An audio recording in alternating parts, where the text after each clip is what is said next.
Hey everybody, it's Michael again. I'm just following up from yesterday. Yesterday we made a half a gallon batch of mead in a old soda bottle using a pound of honey and some bread yeast.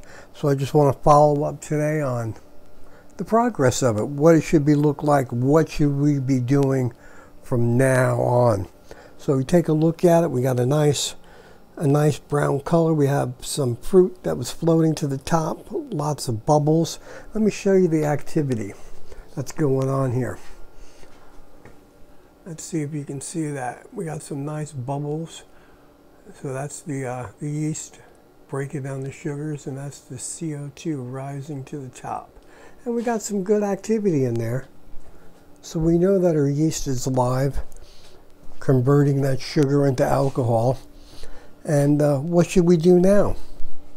Well, I would say it depends on what you did. You either made a fruit mead, you put a half a pound of fruit in it, or you didn't. If you did put fruit in it, I would say what you need to do every day is screw the top back on once or twice a day. Flip it upside down, because the fruit that's floating on the top, it's going to dry out a bit, and we want everything to stay nice and wet. And just flip it over, get that fruit mixed up again, and then for everybody, every day, a couple times a day, we're going to shake it up.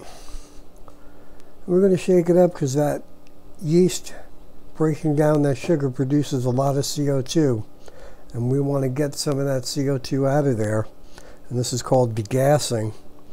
Since we have a really small neck on here, it's really difficult for that CO2 to get out of there. And so we degas it twice a day, once in the morning, once at night.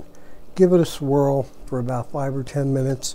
And basically, it's like taking soda and you're taking all the carbonation out of it. That's basically what you want to do. So twice a day, give it a swirl for 5 or 10 minutes. Put your cap back on lightly. And I do that every day until Sunday. Sunday I'll check back and we'll see how it's doing. Until then, hey, it's beautiful outside today. I'm going to go cut the lawn, work out in the yard, go check my bees, and I'll see you Sunday.